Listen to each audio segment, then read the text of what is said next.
വയനാട്ടിലെ കാടുകളിൽ 1812 കൊളോണിയൽ ആദിവാസി വിരുദ്ധ കലാപത്തിന് നേതൃത്വം നൽകിയത് രാമൻ നമ്പി ആണ്. കുറിച്യർ കലാപത്തിന് നേതൃത്വം നൽകിയത്. കുറിച്യർ കലാപം എന്ന് പറയുന്നത് എന്തിനു വേണ്ടിയിട്ടായിരുന്നു എന്ന് ചോദിച്ചു കഴിഞ്ഞാൽ, ബ്രിട്ടീഷുകാർ അധിക നികുതി ചുമത്തിയതും നികുതി പണമായി അടയ്ക്കാൻ നിർബന്ധിച്ചതും നികുതി അടയ്ക്കാൻ കഴിയാത്തവരുടെ കൃഷിഭൂമി ബ്രിട്ടീഷുകാർ പിടിച്ചെടുത്തതും ആണ്. 3 റീസൺസ് ആണ് പ്രധാനമായിട്ടും കുറിച്യർ കലാപത്തിന് പിന്നിലുണ്ടായിരുന്നത്. ബ്രിട്ടീഷുകാർ അധിക നികുതി ചുമത്തിയത്, രണ്ടാമത്തത് നികുതി പണമായി അടയ്ക്കാൻ നിർബന്ധിച്ചത്, മൂന്നാമത്തത് നികുതി അടയ്ക്കാൻ കഴിയാത്തവരുടെ കൃഷിഭൂമി ബ്രിട്ടീഷുകാർ പിടിച്ചെടുത്തു.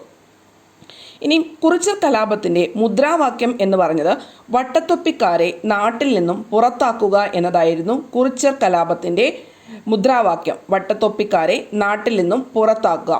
കുറിച്യർ കലാപം അടിച്ചമർത്തിയത് 1812 മെയ് മാസം 8-ാം തീയതിയാണ്. കുറിച്യർ കലാപം അടിച്ചമർത്തിയത് 1812 മെയ് മാസം 8-ാം തീയതി ആണ്.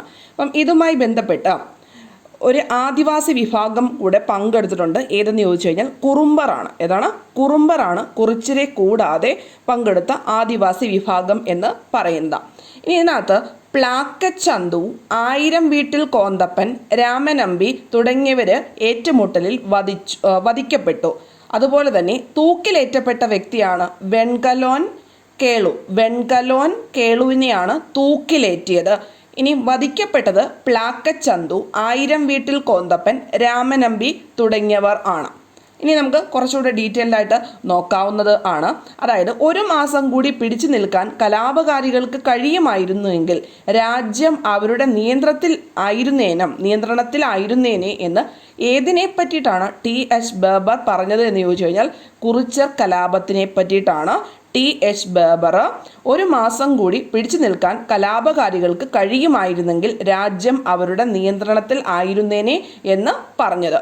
ഓക്കെ, ക്ലിയർ ആയെന്ന് വിചാരിക്കുന്നു. ഇനി 1-2 പോയിന്റ് കൂടെ അഡീഷണലി ഒന്ന് നോക്കാം. ഇപ്പോൾ കുറിച്യർ കലാപം 1812 ആണ്. കുറിച്യർ കലാപം ബ്രിട്ടീഷുകാർ അടിച്ചമർത്തിയത് 1812 മെയ് മാസത്തിലാണെന്ന കാര്യം ഓർത്ത് വെച്ചേക്കാം. മെയ് 8. ഇനി ഈ രണ്ടാമത്തെ പഴശ്ശി വിപ്ലവത്തിൽ പഴശ്ശിരാജയെ സഹായിച്ച കുറിച്യരുടെ നേതാവായിരുന്നു തലക്കൽ ചന്തു. ആരാണ്? തലക്കൽ ചന്തു ആണ് 2-ാം പഴശ്ശി വിപ്ലവത്തിൽ പഴശ്ശിരാജയെ സഹായിച്ച കുറിച്യർ നേതാവ് എന്ന് പറയുന്നത്. അപ്പോൾ ഈ പഴശ്ശി വിപ്ലവം എന്ന് പറഞ്ഞത് 2 കാറ്റഗറീസ് ആയിട്ടാണല്ലോ നടന്നിട്ടുള്ളത്. അപ്പോൾ 1793 മുതൽ 1797 വരെയായിരുന്നു ഒന്നാമത്തെ പഴശ്ശി വിപ്ലവം നടന്നത്. 1793 മുതൽ 97 വരെയായിരുന്നു ഒന്നാമത്തെ പഴശ്ശി വിപ്ലവം.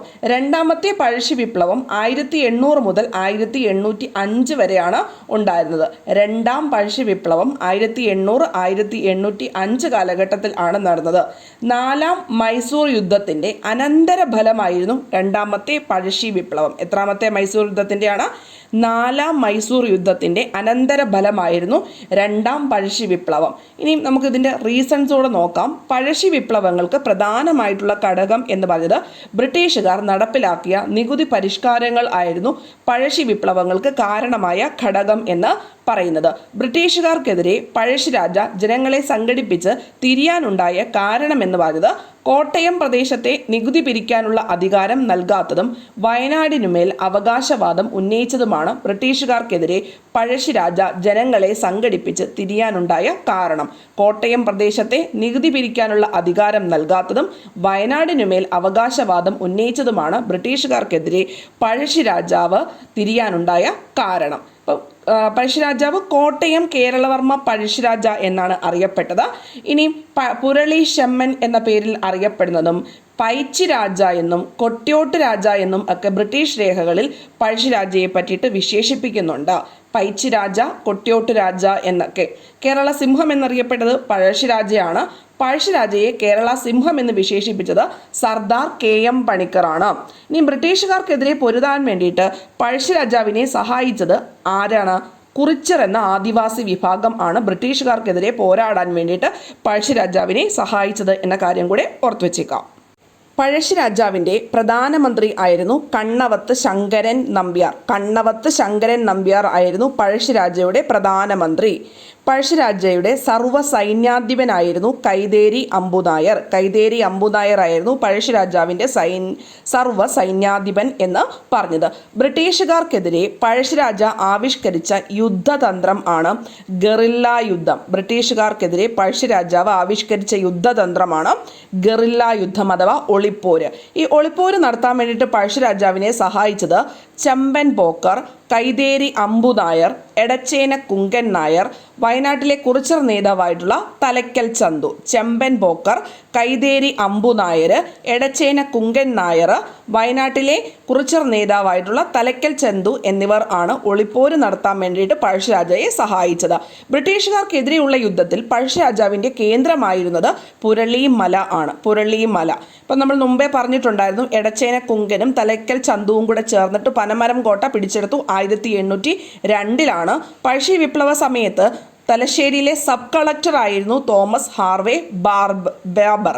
തോമസ് ഹാർവേ ബേബർ എന്ന് പറഞ്ഞിരിക്കുന്നത് പഴശ്ശി വിപ്ലവ സമയത്ത് മലബാറിലെ സബ് കളക്ടർ ആയിരുന്നു.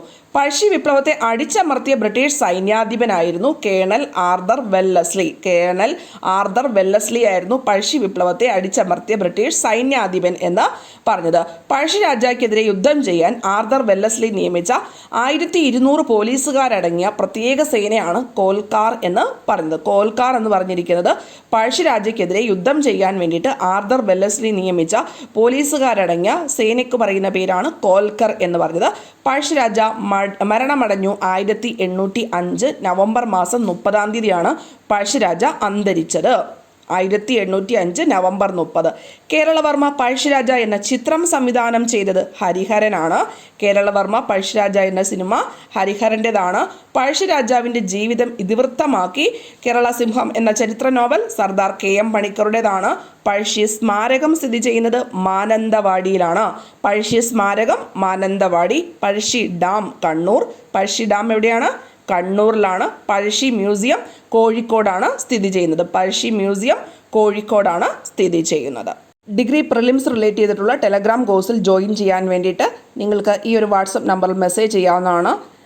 Arts, constitution, computer, history, civics, economics, science and technology, geography ഇങ്ങനെയുള്ള ഏറ്റവും പ്രധാനപ്പെട്ട 208 ടോപ്പിക്സ് സെലക്ട് ചെയ്തിട്ട് 45 ഡേയ്സ് സ്റ്റഡി പ്ലാൻ നമ്മൾ സ്റ്റാർട്ട് ചെയ്തിട്ടുണ്ട്. PDF-ഉം റെക്കോർഡ് വീഡിയോയും അവൈലബിൾ ആയിരിക്കും. ഡെയിലി പഠിക്കാനുള്ള ടൈം ടേബിളും വീഡിയോയും എല്ലാം അവൈലബിൾ ആയിരിക്കും. താങ്ക്